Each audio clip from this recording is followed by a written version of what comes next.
This computer. Hey, everybody. Welcome to another episode of Beyond the Pagoda Racing Podcast. I am your host, Anthony Sylvia. It is a beautiful day here in Indiana. We had some sunshine today, about middle 60s. Felt pretty good. It was good to have some sunshine from all the rain that we gotten. For this episode, I have my stepson back for F1 review, Mr. Dillon Beatty. How are you? Hello, everybody. I'm doing pretty good. It's good to be back on the podcast. Yeah, thanks for joining. So how was your week at Ball State? My week at Ball State, it was pretty interesting. Had one of my finals, had a 11-week class, so it's nice to get that out of the way. Other than that, Indiana being bipolar, going from 70 back down into the 30s, and having to deal with the Muncie wind. Other than that, Ball State's pretty fabulous up here. Nice, nice. I heard about some interesting topics in your health class coming up this week. You gotta Dare we talk about that? I think that's safe to save for private conversations, but health class has gotten pretty interesting this past week, to say the least. Nice, nice. All right, getting into it. Some quick news. There was an interesting conversation on X as my stepdaughter brings me dinner. Ooh, Ooh, what are you guys having for dinner down there? it's really good. Here, I'm gonna show it on the camera. It's like, I don't know if it'll come through. It is It like looks pretty good. salmon spicy bowl with some cucumbers and avocado. That sounds like a pretty interesting dinner for you guys. We're gonna have to do this quick because that's looking pretty good. Uh, yeah, there was some interesting conversations between Denny Hamlin and Marcus Smith, the president of SMI, Speedway Motorsports Incorporated, regarding the paving job done at Sonoma Raceway. There was a picture that I think Corey LaJoy sent out on Instagram Yeah, showing I think that's who it was. part of the track was tore up or came up, from the paving job that they did. And Hamlin had some not so nice remarks to say about it.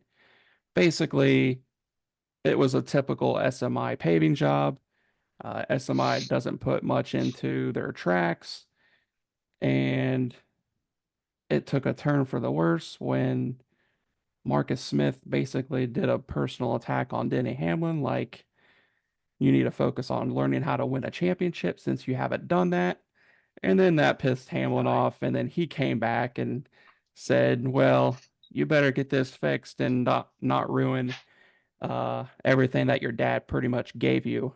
And I was like, ugh, now we're starting to go below the belt. This is gonna get That's getting interesting. fired at each other. That It I was, saw, I did see or hear about the Sonoma stuff that the NASCAR basically tore up the brand new paving job, which is kind of expected with the picture I saw. I'm guessing we're talking about the same picture. yeah, It looked like there was only like 2 inches of concrete that were paved, and with how much downforce and how much those cars weigh, I'm not surprised that track got torn up that quickly. yeah, yeah. And, apparently it's, been notorious. I mean, I don't follow in too much detail on what NASCAR is doing, you know, so much, IndyCar and sports cars and Formula One, but it seems like it's been a common Ongoing. occurrence. Yeah, common occurrence with the SMI, and it's unfortunate, but they did come back out. Both Marcus and Denny kind of they didn't really apologize to each other, but basically said, sorry, it went a little too far. It got personal when it shouldn't. My bad. But they're both pretty pissed off at each other. So, um, That's pretty understandable. It seemed like there was some pretty personal stuff being yeah, said at each other. and I can understand it from Denny's point of view because now he's a full-time owner, and he was trying to make a point because I did read it. I don't know who posted it. I think it was just a NASCAR journalist posted that the racetracks get 65% of the media rights contract, that NASCAR signs with Oh, the media. So tracks get 65%, the owners only get 25%, and that's NASCAR a keeps, yeah, NASCAR keeps the other 10%. So I think Denny, where he's coming from being an owner, is, hey, you're only giving us 25% of this money. You guys are getting 65%. Put some better asphalt on the track. You I know, very much agree with that. If you're getting that much more than what the owners are, the owners definitely got room to throw shade at the tracks for it not being up to its standards. yeah, and yeah, I can see Denny's frustration there from my owner's point of view. And I did hear that I don't know if there's going to be like a NASCAR strike amongst us next year or in the off season, but I know that I guess it would be kind of like the collecting bargaining agreement like you see in baseball and NFL, something similar on the NASCAR side, where the teams are wanting more of that percentage cut. More of that share. Um, yeah, kind of split that 65-25 and get a little bit more money. Because right now, like Denny said, the teams are struggling. Yeah, it's costs so And much to run. yeah, I mean, it's What is it millions of like dollars. 40 something races a year? Yeah, 30, 36, 37, I think they run. It's upwards of a few $1 million per car to run each week. Yeah, it's a lot Adds of up money. pretty quick. And if these tracks are getting the majority of the money and they're putting out a crappy product, then I can understand the frustration. So we'll see what happens with that. But found that to be pretty interesting. That happened. I think it was like late last week when that Um, happened. So I think it was earlier, yeah, late last week, yeah, early this because week, something like that. it is Sunday. Yeah. So it was after I got back from old Canada. Canada, which was fun. Yeah. It's a gorgeous country. It's really nice. It's different. Getting in the rental car and seeing kilometers per hour on the speedometer, not miles per hour. Oh And yeah, that's got to be a lot different. get at get out on the interstate and it had 100 kilometers per hour. I saw 100. I'm like, yes, let's go. And then I Turns look out and it's see only where the about mile. 60. Yeah, it's like 60, 65. That's like the fastest they go on their interstate. So, um, yeah, that was That's certainly an adjustment. yeah, that's slow lane traffic here in the States. Exactly. I want to turn my phone on, not do not disturb here, so it doesn't vibrate again. As my dog barks in the background. Um, all right, let's get into it. Um, IndyCar. IndyCar test, Indy 500 testing is coming up this week on Wednesday and Thursday. That is April 10th and 11th. Going to run through the schedule here real quick for the listeners. April 10th on Wednesday, 11 to 1 will be the veterans heading out for the testing. 1 to 3 is the rookie orientation and veteran refreshers. So that would be like Stephen Wilson, if he was racing, Ryan Hunter-Ray. I think Connor Daly would probably be part of that veteran refresher from 1 to 3. And then from 3 to 6, all the drivers will take part in that Wednesday test. And Thursday, 10 to 4 for all drivers that show up. So it is expected that Kyle Larson will be there, and they're expecting a really big turnout from what I hear. For the first time that I could ever remember of testing that goes on in April, they will be opening the Southeast Vista deck and grandstands on the outside of the track, as well as the turn two mounds for the test, which I've been to quite a few of those April tests, and they've never opened outside grandstands. So to say that they're going to open up outside grandstands, it pretty much says there's going to be quite a few people showing up this It's pretty week. good. So It's pretty good that there's a lot more people showing up for the testing and stuff like that. I mean, shows that the sport's growing quite a bit. But I feel like yeah, some of it also has to play with the eclipse being this week, and there basically being a full-on crowd at the track for that. So mhm. I'd assume a lot of the people are going to stay for the testing. Yeah, exactly. I think that's what they're expecting because they're expecting anywhere between 50 to 75,000 people tomorrow for the eclipse. And yeah, if they stay for that Indy 500 test, that could get a little crazy. So A little parking, rowdy. yeah, it'll be a little crowded. Um, Parking situation, ADA parking will be available in the museum lot, which obviously museum is under construction until next year, so nobody can go in there, but you can park there for ADA parking. And those folks can sit in the South Terrace East. I almost combined my words there. And for all other people, Lot 3P, parking for everyone else. And you can enter into gate number 3, which is that drive-through tunnel under the southeast vista. That will be how you enter to get inside the track. There will be concessions open, and trackside merch trailers will be available. So that's cool. Heard those new concession stands got some pretty good food in them. Yes, some of their food looks phenomenal.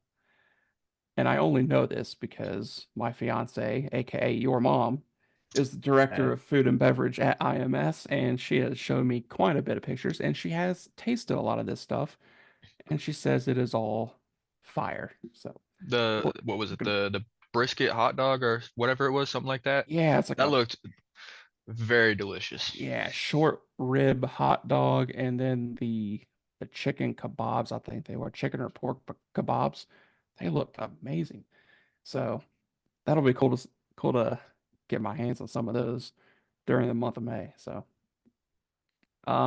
test will be streaming on Peacock. So, for those of you that subscribe to Peacock, that will be available for you.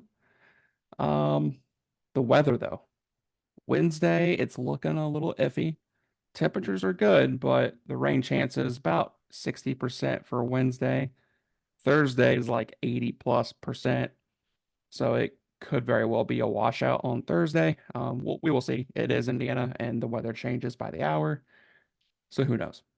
Very bipolar up here in the good old Hoosier state. Yeah, the Midwest is rough this time of year. You never know what it's going to do, when. So, I mean, Could be we'll, snowing we'll, we'll like it play by was ear. here a couple days ago, and then today and yesterday back up in the 50s, 60s. Never know. Yeah, never know. Never know. So, before we get into more racing, Eclipse, are you ready for it? Are I you am ready. I excited? got me my solar eclipse glasses here. Hmm. Can't really see out of them much right now, but I guess that's not really the point of them. You're only supposed to look at them whenever the eclipse is actually happening. Uh, but it's gonna be a once in a lifetime thing, especially Yeah, with the path of the eclipse basically going right through Indy. yeah. I showed, or when I was looking through X, it showed like the path, like it's got that direct hit kind of going through central Indiana, but then there was like a line that goes right up the middle, which is like 100.1% perfect totality or whatever you want to call it. And it runs right through our hometown. So that's going to be cool. So Kind I of am working crazy. from home. I am working from home tomorrow. And come that time, around that time that everything starts, I'm putting a chair out in the driveway, getting my glasses. I won't be cracking open a cold beverage because I will technically still be on the clock for working, and I can't do that. That would be strongly frowned upon. And we're gonna check out some eclipse. I'll try to make sure my glasses stay on because they always say like, oh, once it hits totality, you could take them off. I'd be a little concerned. I'd be like, okay, so you're telling me for like a Three few minutes. minutes, yeah, I can have these things off. But what if I don't time it right? What if I looked up at the wrong time? It's like, how do I know as a non-science astronomer person that we're in Well, totality and I I could think look it's at this? I think it's pretty obvious if we're in totality because it's gonna be pitch black. So Good I point. mean that'll give it away a little bit. I mean, Um, I don't know anything about astronomy, so I mean, a little bit. I know that we have planets and a sun and stars, but I and don't all know that. anything about eclipse. But It's yeah, so basically just the moon going in front of the sun. That's about it. and something about a Corona ring. So kind of stoked Uh, about that. yeah, there will be like a red shading around the moon. I think everybody should be allowed to crack open a Corona when the Corona ring is visible. That's what That I would think. be they should get a trademark for that. I Here's a know. Corona for everybody. This eclipse sponsored by Corona. Find your beach. Ah, okay. This is taking a turn for the worse. Okay. Let's get back on track. Back to Formula racing. One. We had Formula One this weekend. Again, another late nighter that I certainly did not stay up or wake up at 1 a.m. Eastern time to watch. But you did I for the did most indeed part. stay up for the race, qualifying not so much. Stayed up for Q1 and Q2, fell asleep at the end of Q2 going into Q3. So I unfortunately didn't get to see good old Max Verstappen taking pole again like normal. But I did stay up for the whole race and watched all the events that endured throughout that. Nice, nice. So obviously, I didn't watch it, and I really haven't seen too many clips. It's been a busy day, so I haven't really had a whole lot of time to look, but I did see obviously Max Verstappen back to his normal winning ways. Red Bull Like always. finishing, yeah, finishing 1-2, I believe it was. Yeah, they finished 1-2. And then the Ferraris finished 3-4. Yeah, not surprised the way it's been going. I think last year and this year, it's been those two at the top pretty much every race. Yeah, Um, it just depends on the track for whoever's those 3-4 positions. This week it obviously was Ferrari. Surprised it was Ferrari because they were struggling quite a bit throughout practice. But that's pretty much the whole grid. They were pretty inconsistent. Everybody was complaining about the cars being inconsistent, going understeer and oversteery or not having a back end. yeah, and I was hoping Lando would have done a little bit better than fifth because I think he started third and He did was start third. hoping he would come away with the podium, but what was it, just strategy that threw him off? And Um, so for the McLarens, they unfortunately both started on the mediums, and the McLaren this weekend didn't have very good tire deg. Their tires were graining pretty quickly and were wearing out a lot quicker than, say, Leclerc, who was able to run his medium tires. I think it was like 20 something laps, maybe pretty close to that with the red flag, and was able to effectively do a one stop. The McLarens had to pit on lap, I think 8 or 9 after the red flag. Um, and that put them on a pretty trashy strategy. They were able to do some undercutting of the Red Bulls and the Ferraris at one point, but that didn't really stay much longer since they had better tires and were able to catch up. But since they are obviously a lot quicker than the McLaren, which is a pretty draggy car in itself this year. mm, mm, yeah, um, yeah, I did see, the drivers standings shaping up pretty much how they all finished. Verstappen, Perez is up a spot, up to second. Leclerc down to third, Sainz fourth, Norris fifth, and Piastri sixth. It's pretty much how they're all finishing this year. Is where they're lining up there in the standings. Somewhere in that order. Yeah, yeah. And constructors is the same. Who you expect to be in the order that they are: Red Bull, Ferrari, McLaren. The top three, pretty sizable gap between each one. Hmm. Red Bull's at 141, Ferrari 120, McLaren at 69. So pretty decent gap there. Uh, the real race is for fourth between Mercedes and Aston. 1 point difference between those two. Surprised that gap's as close as it's been considering Lance Stroll. Uh, but Hmm. I feel there was also some shade thrown this weekend by Fernando at Mercedes in regards to that. Um, I feel like the Mercedes is pretty far on a back foot right now. And one of the reporters in the media pen asked Fernando over the weekend if he's considering the Mercedes spot for next year, since obviously Lewis is leaving. And Fernando said, "I it's not as appealing considering they're the fifth best car and we're a better car than that for Aston. So good old Fernando's Hmm. throwing a little bit of shade at Mercedes. He's typical of doing that. That sounds like something he would do. This Fernando I like a lot better than the olden days Fernando when he was stuck up and not wanting to do anything with the media, and the newer, funnier Fernando's a lot better. I feel like when drivers get older, they just become like better personalities of a sport. Doesn't really matter what sport it is. You look at any sport with any guy that's getting older. I mean, look at LeBron James. I mean, it seems like the personalities tend to get a little bit more colorful as they get more primed in their Yeah, he's just more of a crybaby type deal. That's his colorfulness. He likes to whine and complain until he gets what he wants and well, not be. I mean, he is a very helpful to the community and stuff like that, but during the actual game, I mean, at least say take for Fernando, he likes to be joyful and whatnot and be funny about situations. LeBron just wants to cry about it, especially if it doesn't go the way he wants it to. that is true. I can see that. But as we all know, the real GOAT is MJ. Enough said. Agreed. Oh man. So Japan, who was obviously we know who the big winner was. That was Verstappen and Red Bull, I think collectively finishing hmm 1-2. Who was our loser? Um, I have a couple big losers.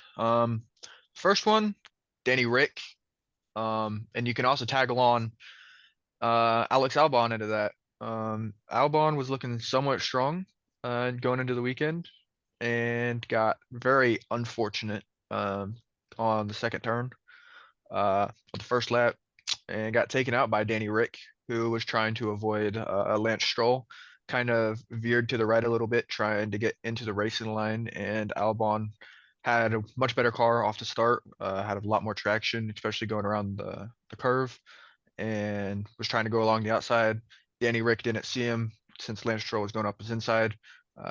Just veered a little bit far right, got clipped by Albon, sent them both off, red flagged the race. Mm, So those two, Danny Rick, pretty bad for him considering the situation he's in. He still hasn't beat Sonoda out yet in a race or out qualified him, which is pretty bad for Danny Rick. I saw some stuff on Twitter that supposedly his seat is up for grabs, or not so much up for grabs, but it's at risk of being lost to somebody else. Especially with the driving, it was a lot closer throughout qualifying. He was only, I think it was a tenth off of, or not a tenth, a thousandth off of Yuki in qualifying, which is a lot better than what he's been doing. So I will give him props for that. But the fact that he crashed out on the first lap of the race, uh, whenever he started P11, was it's not a very good look for him. Um, I will say another upside is Stake. They finally ran a pit stop that wasn't longer than 20 seconds in a race. It might not have been a 2.1 or 2.3 second stop like the Red Bulls and McLarens, but it was a much more enjoyable pit stop to watch for the Stake Kick crew. hmm. Nice, nice. Yeah, I mean Danny Rick, he's certainly not the same like he used to be back in his Red Bull days and days at Renault, and I think it's getting about that time for him to Yeah, maybe hang it up. I think it is about that the time for him to hang it up. I mean, he's still good, but I think if he's not beaten Yuki at least once, whether it be qualifying or in the race, by say the summer break, because we go to China next, they probably won't cut him before China. But if it's not better by say Imola or Monaco, I say he'll probably give him the boot and put Liam Lawson in the seat. Hmm.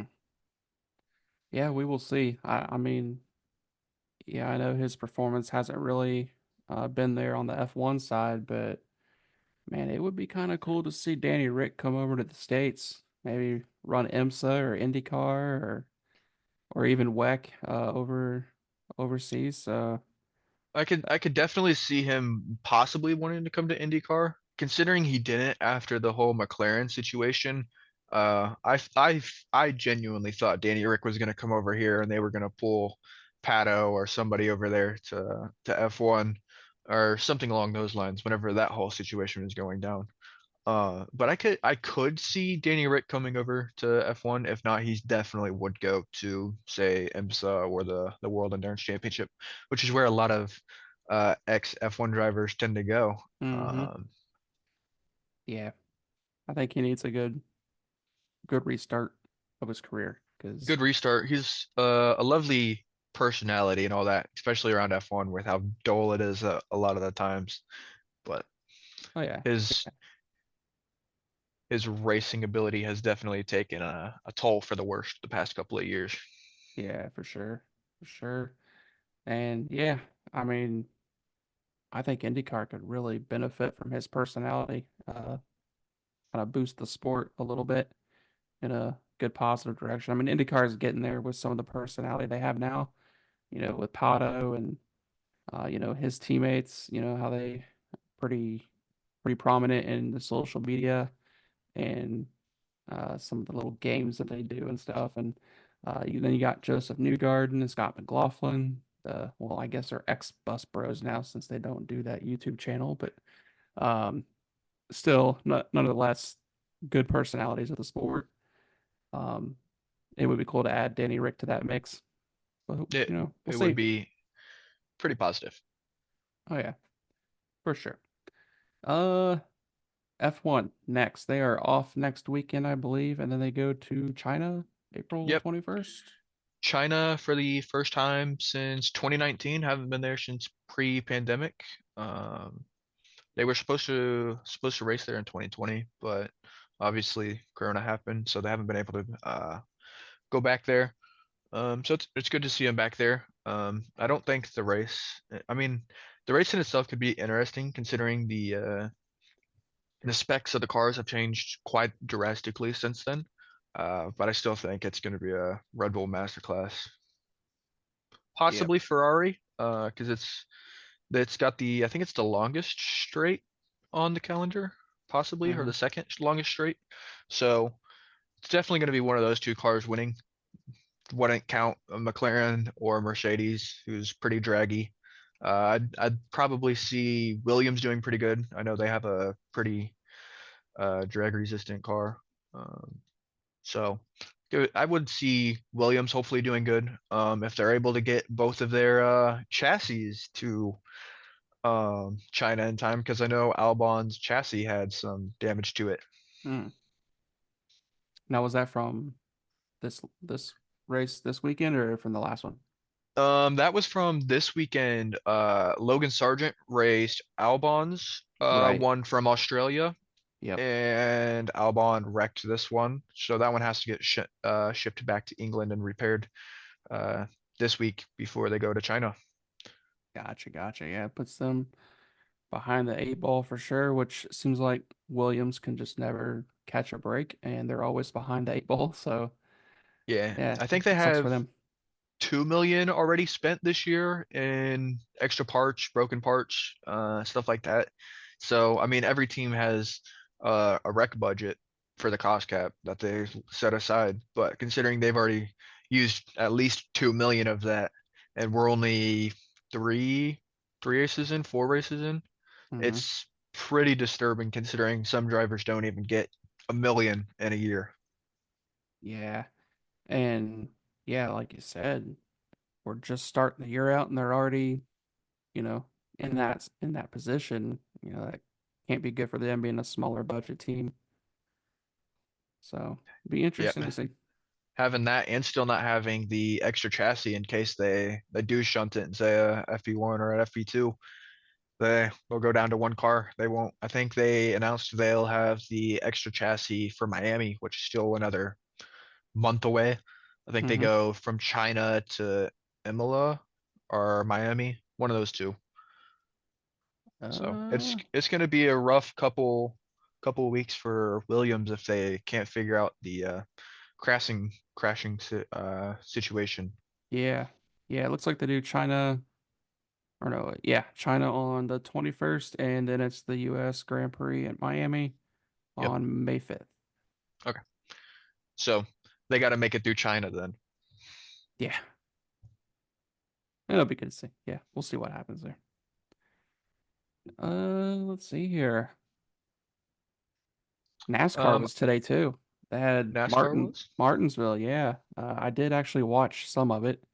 I was up doing some stuff and flipping back and forth between the Caitlin Clark National Championship and NASCAR. And uh, yeah, I think Kyle Larson won stage one, Hamlin won stage two. Obviously, not much happens in those parts of the race. It's just kind of drug out. And I think Larson led like 86 laps, so I think he ended up leading the most. And then on that last stint, in stage three, I think it was all William Byron. And he, of course, typical NASCAR with the late race caution within 5:10 to go. And when it was like, I think they said, oh, I'm hitting stuff over here. I think it was the second longest green flag run they've had. I heard them say on the broadcast. And yeah, it was like five to go. They threw the yellow. Some dude blew a tire, hit the wall. The wreck And house? no, it wasn't Ricky. 42. Nemechek was in that car. Yeah, John Hunter Nemechek. Okay. Blew a tire and got in the wall throughout the yellow and had I think it was a green white checker. I can't remember now. Um, I keep smelling this food behind me, and that's all I can think about. Um, but yeah, Byron ended up holding off Chase Elliott and uh, grabbing the win. Hendrick Motorsports was one, two, three, and eight. So pretty good showing for them. It was their 40th anniversary uh weekend. Paint scheme. All the cars were the ruby red 40th anniversary cars, and I think they said they had like 1,500 Hendrick employees and their families there at the race to celebrate, and they went out and won the thing dominantly. As they should. As they should. So interesting there. I don't even know who's leading their points because it don't matter once they hit the playoffs anyway. So, Yeah, it um, really doesn't matter. yeah, I just know Byron. This is what his second or third win of the year already, and he's looking pretty good. I think he finished second in the championship last year, and so he could be another favorite to make it to Phoenix there come November. Yeah, I'd probably put a good bet on him making it with him already having that many wins. He's obviously gonna make the playoffs already. So it's just gonna be who's the race for those other spots. Yeah, and a good run for Bubba Wallace. When I first turned it on, he was running third. I mean, consistently up in third, and coming to the end of that second stage, he did take second and was chasing down Hamlin. Um, but just it was like half a second there towards the end of stage two that he pulled within Hamlin and ended up finishing fifth or sixth today. So good good run for him. You never know what to expect out of Bubba. He's hit and miss. Sometimes he's, Running up front or running up running front or 20 wrecking. something. Yeah, wrecking or running in the nowhere land. Yeah. Um, yeah, so that was NASCAR. Um, And one other little bit of F1 news I saw throughout the week. I know, was it 2 weeks ago we talked about the IMSA testing for Sebastian Vettel. yeah. Um, this week a little bit more news popped up about him of Mercedes possibly wanting him for their seat. I know Lewis mentioned and said it'd be good to have Vettel back in the seat for Mercedes. So Hmm. that's a little bit more news for silly season this year to throw into a factor. Could I see it happening? Possibly. Would it be weird to see Vettel back and in a Mercedes? That would be very interesting to say the least. But with how everything's shaping up in F1 right now, you never know what's going to happen out there. Yeah. Yeah, that's for sure. And it's going to be a crazy year, especially with silly season already starting, what, 3 or 4 races in. So Yeah, it's already started. It started before the season even started, that's and insane. there's still, I think, more than half of the grid that still needs to be filled out for next year. Hmm. Time will tell. We're we're getting into it. Some things are starting to unravel. So yeah, we'll see what happens and could make for an interesting end of the year. Very interesting end of the year, even though I still think it's going to be a max championship, but the fight for the rest of those spots is gonna be pretty interesting with how everything's looked so far. Yeah, exactly. Cool, cool. Well, I think that's all I got. IndyCar testing, F1, tiny bit of NASCAR. Let's wrap it up here, folks. Driver birthdays. We have a few. Last week we had like two. We have four this week. So Oh, we'll get into it. Jacques Villeneuve will turn 53 on Tuesday. He is the famous Canadian driver, F1 champ in 97 for Williams, 11 wins and 23 podiums over 11 seasons in F1. Indy 500, probably one of the most successful Indy 500 drivers in the short stint that he was in IndyCar. 94 qualified fourth, finished second. That was his rookie of the year running, and then won the race the next year, 95. Um, you don't get any better than that. So he certainly left his mark in Indy 500 history. So he turns 53 on Tuesday. Casey Kane, former NASCAR driver, sprint car driver, owner, turns 44 on Wednesday. 2000 USAC midget champ, three-time Coke 600 winner, the 2017 Brickyard 400 winner, and 2004 NASCAR Rookie of the Year. So happy birthday to Casey Kane, uh, former Indy 500 driver from way back in the day. We're going way, way back. Dan Gurney. oof. What? Yeah, yeah, that's back there. Uh, he would have been 93 on Saturday. He died back in 2018 at the age of 86. He had a really good career. 4 wins in F1 between 1959 and 1970. 12 hours of Sebring, a 24-hour of Le Mans, Indy 500. More successful towards the end of his Indy 500 career, which spanned from 1962 to 1970. From 68 to 70, he finished second, and third in the Indy 500. So he came close, but he was certainly a popular name in those years for the Indy 500. And last is Jeff Andretti, the youngest son of Mario, brother of Michael, Marco Andretti, his nephew. He turns 60 on Sunday. He is had a very short stint in IndyCar, as my dog broke into my bedroom, if you just heard that. Um, Hi, Sadie. Uh, he was a 91 Indy 500 Rookie of the Year. Only raced IndyCar from 1990 to 1994, with his highest finish in IndyCar being 15th, and that was in his Indy 500. So happy birthday to Jeff Andretti. And that is all we have for birthdays. So next week, we will review the Indy 500 Open Test. I'm sure there will be lots to talk about. Certainly, you want to start off on the right foot in that test because it really sets the tone for your month of May. And it's going to be an interesting month. I think it's going to be a very competitive month. I think we'll have our usual suspects in the running, the Penske's and Ganassi's. And I would even throw in the Arrow McLarens because Pato's had a pretty good past, I think, 3 years in the Indy Three, 500. Yep. yeah, 3 years. If it wasn't for that wreck, whatever year it was that Ericsson won, but I think if it wasn't for that, he could have won that race or finished second.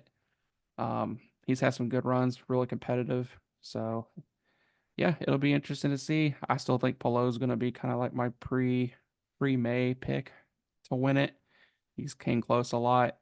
He's coming off of a championship year, his second championship, and yeah, I think he's going to be fast, and he won the pole last year as well. So um, it'll be good to see. We'll see what happens. And uh, what else will we do next week? Maybe just cover some NASCAR. I think they race next week. I'm not sure. And we'll preview the Long Beach Grand Prix because that will be the following week for the dreaded 6 week break we have from IndyCar, which is It's a long break. it's horrible. I don't Uh, get how you can go that long without a race for a series. yeah, it's ridiculous. You go from that to like a 5 week span of race every weekend Yeah, or whatever it is. thanks, Mark Miles. Uh, I'm not a fan of him, by the way. If people can't tell from my previous episodes, I the guy just can't run a series. I'm sorry. Just he doesn't. Uh, yeah, he's just out there. We need somebody new. I say get Elio Castroneves in there. Do it. Get him and TK to run the series. They can do it. There we go. That would be a fun series. Could you Make it imagine those fun. two? Take it back. Take it intercontinental again. Oh yeah. Go back, race in Mexico. Go to Japan again. Go up to Canada. It'll be huge for IndyCar. They need to go more international. I They mean, need something else. They need to get them an actual marketer. yeah. Start with a VP of marketing for God's sake. Jeez. Anyhow, I digress. But yeah, we'll preview Long Beach next week. Oh, I forgot. In closing, did you get a chance to watch the 100 Days of Indy on Netflix? I have not. I've had a pretty busy week with my schooling. Oh, bro, you have to watch it. It is good. Maybe I'll do that. I'll watch that tonight or maybe tomorrow after the eclipse. I binge watched that this weekend from Friday through yesterday. Oh, it was so good, especially the last two episodes when they get to the month of May. So cool. It got me goosebumps. It got me all ready and geared up for the month of May coming up. It was great. What I didn't, it was really cool when they go behind the scenes and, they're in the drivers' houses and stuff and seeing how much they have to pack for the month of May and take with them on the road is ridiculous. And after watching, I think it was the second to last episode, was the packing episode, as I called it, when they were packing up for the month of May. Scott McLaughlin and I are like identical when it comes to packing. It's kind of So creepy. we we're about the same. It's like we have to have our significant others fold our clothes for us, and because we would just wad it up and throw it in a bag like he was doing. So um, he hates the packing. I hate the packing. His wife helps him. I have my fiance help me when I go on my work trips, which obviously is not as often as an IndyCar driver, but I go somewhat often, once a quarter, maybe a couple times in a quarter. It happens, but I think we're in April and I've already had 3 work trips. So, and I have another one coming up in July. Get to go to Philly, so that's gonna be cool. Going to my first Phillies game. Really There you excited about go. that. Really There you go. excited about that. Go see Bryce Harper for the first time. It's gonna be cool. Watch him sit out. Yeah, probably. Knowing my luck. But then they got Castellanos. He's a former Red, so He's gonna I'm hit a happy to home run see. at. He's gonna hit a home run at a very bad time, like he always tends to do. Yeah. Um, yeah, that's what I got going on. What do you got going on this week coming up? This week I got a couple finals to work on for my English class and art history class. Which for my art history class, we got to do a project over basically any type of art. So I think I'm gonna do mine over the evolution of car designs. Is what I think it was what I'm gonna do for it. Nice. You should have done it on the IMS Pagoda. the evolution of the pagoda. I could do it. I haven't declared what I'm gonna do yet. So if I really wanted to, I could Yeah, do that. there you go. Because yeah, the pagoda at IMS all started, I think, back in the early 20s, and it like burnt down. They rebuilt it, then they put in it wasn't even a pagoda, it was just a tower that they replaced it for. Replaced the one that burnt down, and then I think that was up until 1998, maybe 99, and then they rebuilt the pagoda in the early 2000s. I'm trying to think because I went to the Brickyard in 99. I don't think the pagoda was up, but it might have been. I know the 2000 race, the pagoda was up uh, for the Brickyard. So, yeah, that could be another good one. Never know. Either of them are pretty good. But yeah, that's really about it. Gotta go do some activities for my health class tomorrow before the eclipse. Um, which will Trust me, be folks, you don't want to know what he's got to do it'll for his health class. it'll be interesting to say the least, especially for the show and tell portion of this activity, which is the week after. Um, so Oh, yeah, that about sums it up. Got my good old jogging class at 8 in the morning. We have our fitness assessment that we gotta get ready for this week. And then got good old statistics stuff going on for my math class. nice, nice. Other than that, that about sums up good old Ball State. It's disappointing though. Why could my health class be that cool in college? Huh, Hey, that's if just how it is up here. Times change. I, I guess. Jeez. Yeah, we're not going to go in any detail of what he has to do. Let's just say it's very colorful and very shocking and interesting. So Yeah, that we'll leave it at that. we'll let everyone's mind wonder of what he's got to do come next week. So, oh, jeez. All right. This is definitely taking another turn for the worse. So I think that's all we got for this week's episode. Thank you, everyone, so much for listening. We'll be back next week with another episode of Beyond the Pagoda. Deuces. See y'all. See ya.